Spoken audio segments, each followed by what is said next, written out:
Welcome to Madasaling Pinoy, your prayer partner. Ngayon po ay Biyernes, kasunod ng pagpapakita ng Panginoon. Ang mabuting balita ng Panginoon ayon kay San Lucas.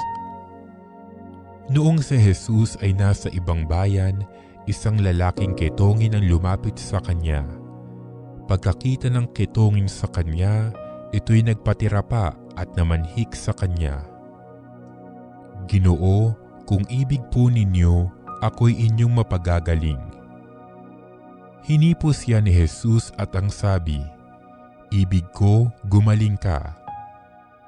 Pagdakay nawala ang kanyang ketong at pinagbilinan siya ni Jesus. Huwag mong sasabihin ito kanino man. Sa halip ay pumunta ka sa saserdote at pasuri. Pagkatapos maghandog ka ng haing iniuutos ni Moises bilang patotoo sa mga tao na magaling ka na.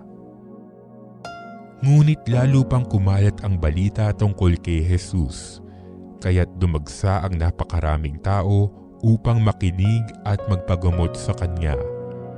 At si Jesus ay laging nagpupunta sa ilang na puok at nananalangin. Ang mabuting balita ng Panginoon.